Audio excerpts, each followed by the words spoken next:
मैहर जिले का एक दर्जन आदिवासी परिवार पिछले 20 सालों से जमीन की जंग लड़ रहा है। अपना हक पाने की लड़ाई लड़ते लड़ते एक पीढ़ी कुर्बान हो गई, फिर भी उन्हें आवंटन में प्राप्त हुई जमीनों का मालिकाना हक नहीं मिल पाया। आलम यह है कि आदिवासी परिवार जमीन लेने के लिए जब उस जगह पर पहुंचते हैं तो अफसर उन्हें डांट फटकार कर भगा देते हैं। कई बार तहसीलों में आवेदन देने के बावजूद न तो उनकी जमीन का सीमांकन हुआ और न ही उन्हें यह बताया जा रहा है कि जमीन आखिर गई कहां। ग्रामीणों में तो रामनगर विकासखंड के बड़ा इटमा पंचायत के रामपुर गांव में उन्हें अराजी क्रमांक 10 में आवंटन मिला था। अब इस जमीन पर पंचायत के द्वारा तमाम तरह के निर्माण काम किए जा रहे हैं। पहले कपिलधारा के नाम पर फर्जीवाड़ा हुआ, फिर इसी जमीन पर स्कूल भवन और सड़क का निर्माण किया गया।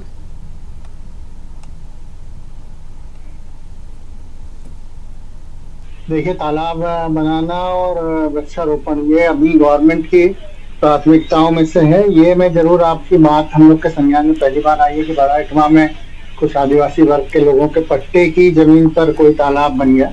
और सामान्य रूप से तालाब का उत्खनन ऐसे नहीं होता, उत्खनन करना वैसे भी उसका परीक्षण करते हैं। तो आपके माध्यम से बात पहली बार संज्ञान में आई है, हम लोग इसका परीक्षण करेंगे और यदि उनके पट्टे आवासीय श्रेणी के और ऐसे पट्टे जिनसे उनको कुछ कष्ट वगैरह हो रहा है तो मध्य शासन की मुख्यमंत्री आवासीय भू अधिकार योजना के पट्टे देने में बहुत सारे ऐसे प्रावधान है जिससे उनको सहायता की जा सकती है। आबादी भूमि के सर्वे के दौरान इस तरह का स्वामित्व योजना के अंतर्गत कार्रवाई की गई है, तो हम लोग प्रयास करेंगे कि उनको कहीं ना कहीं राहत हो सके। मध्य प्रदेश में आदिवासियों की जमीन पर किस तरह का खेल हो रहा है, इसकी एक मानगीर रामनगर विकास खंड के अंतर्गत रामपुर गांव में है, जहां पर आदिवासियों को लगभग 20 साल पहले पट्टा आवंटित किया गया था।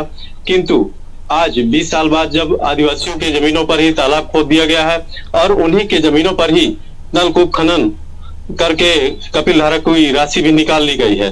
कुछ ग्रामीण भी मौके पर मौजूद है, उनसे बात करेंगे, उनकी समस्याओं को देखेंगे। यहाँ से साहब हम भी तो जमीन तो आज पाए हैं 20 साल से, कपिलधारा पाए।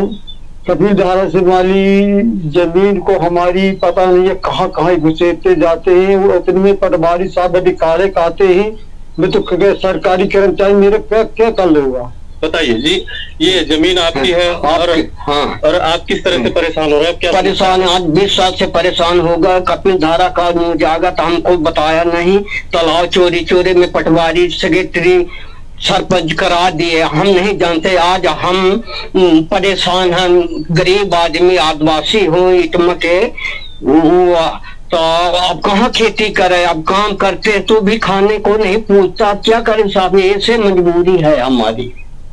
कितनी जमीन मिली थी आपको? यार 8 आदमी के बीच में 20 एकड़ जमीन, और उसी में नलकूप खनन, उसमें नलकूप खोदर गया, तालाब भी खोदर गया, रोड भी बन गया, स्कूल भी बन गया। जबरदस्ती कोई सुनता नहीं हमारी कि भाई शासकीय जमीन में तुम करवाओ जो कराने को। अगर ये पट्टे आराजी में जमीन कुछ भी नहीं करा तो जबरदस्ती कर लाठी लेके मारूंगा, सारे तुम्हारी जमीन नहीं। हम क्या करें, परेशान है, मजबूरी है। हम इसे गरीब आदमी आदिवासी है इटमा के।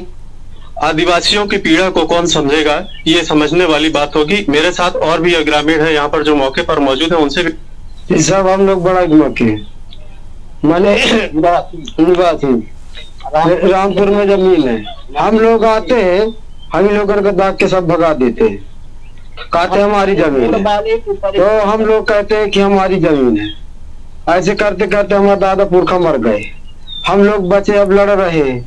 तब जानते नहीं कहाँ थे हमारी जमीन है, कोई बताता नहीं। पटवारी आता था कमराता बैठ के।